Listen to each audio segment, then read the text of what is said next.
सोमादी रसोई विद सोनिया में आप सभी का स्वागत है। सबसे पहले आप सभी को नवरात्रों की बहुत बहुत शुभकामनाएं। तो देखिए, आज की इस वीडियो में मैं आपके साथ शेयर करूंगी कि नवरात्रों के व्रत में आप क्या क्या खा सकते हैं और क्या नहीं खा सकते। देखिए, व्रत को रखने के कुछ नियम होते हैं और हमें व्रत के अनुरूप ही अपना आहार लेना चाहिए। तो चलिए सबसे पहले जान लेते हैं कि व्रत में हमें क्या क्या खाना चाहिए। तो इससे पहले कि मैं आज की वीडियो को शुरू करूं, जो लोग मेरे चैनल पे नए हैं वो मेरे चैनल को सब्सक्राइब ज़रूर कर लें। तो चलिए सबसे पहले बात करते हैं कि व्रत में हमें क्या क्या खाना चाहिए। तो देखिए, व्रत में हमें हर तरह का फल खाने की अनुमति दी जाती है।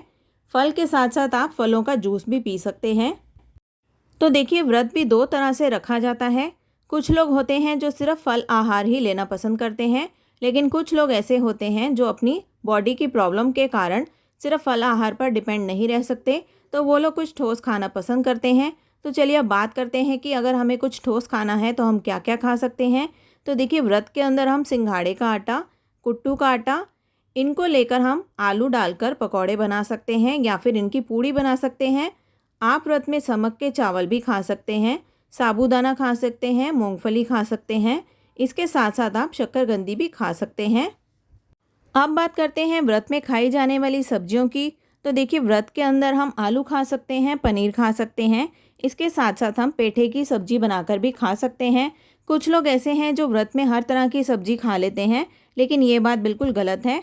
अब बात करते हैं मसालों की। तो देखिए, मसाले हमें व्रत के अंदर कम ही खाने चाहिए। इसके साथ साथ हमें व्रत में हल्दी बिल्कुल भी नहीं खानी चाहिए, और जो नमक का हम इस्तेमाल करते हैं वो हमें सेंधा नमक ही व्रत में खाना चाहिए। व्रत में काला नमक भी नहीं खाया जाता।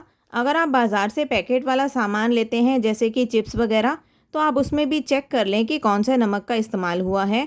चलिए अब बात कर लेते हैं कि हमें भोजन कितनी बार खाना चाहिए।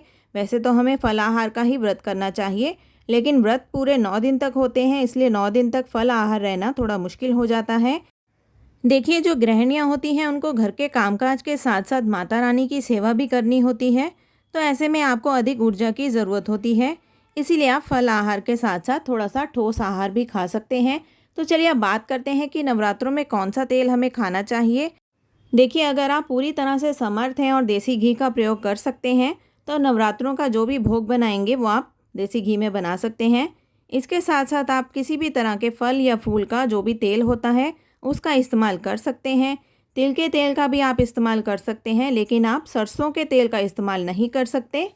नवरात्रों के व्रत के दौरान आप पूरी कोशिश करिए कि आप तामसिक भोजन बिल्कुल भी नहीं खाएं, क्योंकि इससे मन इधर उधर भटकता है और माता रानी की सेवा करने में आपका मन बिल्कुल भी नहीं लगता। नवरात्रों के व्रत में आपको बहुत ज़्यादा तली हुई चीज़ों का भी इस्तेमाल नहीं करना चाहिए, क्योंकि इससे आपकी तबीयत बिगड़ सकती है। अब बात करते हैं कि व्रत में आप और क्या क्या खा सकते हैं। तो देखिए, आप व्रत में दूध या दूध से बने हुए पदार्थ भी खा सकते हैं, जैसे कि दही, लस्सी, साबूदाने की खीर या समक के चावल की खीर भी आप बनाकर खा सकते हैं। व्रत के दौरान आपने प्याज और लहसुन का इस्तेमाल बिल्कुल भी नहीं करना।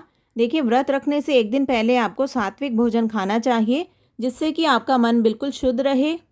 देखिए, व्रत का मतलब होता है निराहार रहना, यानी कि हमें व्रत में कुछ भी नहीं खाना।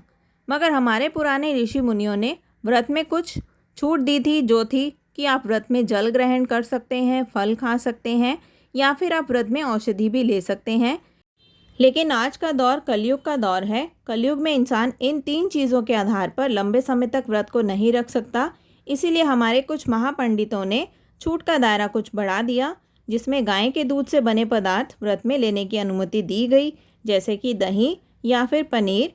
इन चीज़ों को आप व्रत में खा सकते हैं, लेकिन हम लोगों ने स्वयं ही अपनी मर्जी से इस छूट का दायरा और भी बढ़ा दिया, जो कि बहुत गलत है। जैसे कि कुछ लोग तो व्रत में हर तरह की सब्जी को खाने लग गए हैं, जैसे कि घिया, गाजर इत्यादि। इन सब का सेवन लोग करने लग गए हैं। जो छूट हमें शास्त्रों द्वारा दी गई है, हमें उसी के अनुसार व्रत का पालन करना चाहिए, तभी व्रत का फल मिलता है। यहाँ पर मैं आपको एक बात और बता दूँ कि जो लोग बाज़ार में मिलने वाली थाली खाते हैं, उन लोगों का व्रत खंडित हो जाता है, क्योंकि बाज़ार में जो भी सामान मिलता है उसमें साफ़ सफाई का ध्यान बिल्कुल भी नहीं रखा जाता। इसके साथ साथ वो लोग मसालों में भी नकली मसालों का प्रयोग करते हैं, ना ही साफ़ बर्तन का उपयोग करते हैं और ना ही साफ़ पानी का इस्तेमाल करते हैं तो आपका व्रत अपने आप ही खंडित हो जाता है। इसीलिए आप व्रत को व्रत के तरीके से ही रखें तो बेहतर होगा। आपको जो भी खाना हो आप घर पर ही बनाकर खा सकते हैं। आप खुद भी खाइए, माता रानी को भी उसका भोग लगाइए। तो देखिए, भले ही आज कलयुग है लेकिन हमें कलयुग में भी कुछ नियमों का पालन करते हुए व्रत को रखना चाहिए। आप पूरी कोशिश करिए कि नवरात्रों से 1 या 2 दिन पहले अपने किचन में से प्याज और लहसुन बिल्कुल हटा दें और अपने किचन की साफ़ सफाई आप पूरे अच्छे ढंग से कर लें। आपने जहाँ पर माता रानी का दरबार बनाना है या मंदिर में ही माता रानी का आप दरबार बनाते हैं तो उस जगह की पहले साफ़ सफाई कर लें और उसको गंगा जल छिड़क कर थोड़ा पवित्र कर लें। उसके बाद आप वहाँ पर माता रानी का दरबार सजा सकते हैं। तो चलिए, आज की इस वीडियो में मैंने पूरी कोशिश की है कि मैं आपको नवरात्रों से जुड़ी हुई छोटी से छोटी चीज़ भी बता सकूं। अगर आपको ये वीडियो थोड़ी सी भी यूज़फुल लगी है तो वीडियो को लाइक करें, शेयर करें, कमेंट करना ना भूलें। अगर आपको नवरात्रों से जुड़ी हुई कुछ और जानकारी चाहिए तो आप मुझसे कमेंट बॉक्स में पूछ सकते हैं। तो चलिए, आज की इस वीडियो को एंड करते हैं इस पूरी उम्मीद के साथ कि मैंने आपको जो भी जानकारी दी है आप उसी जानकारी के साथ अपने नवरात्रों का व्रत शुरू करेंगे। तो चलिए, मिलते हैं अपनी नेक्स्ट वीडियो में। तब तक के लिए जय माता दी।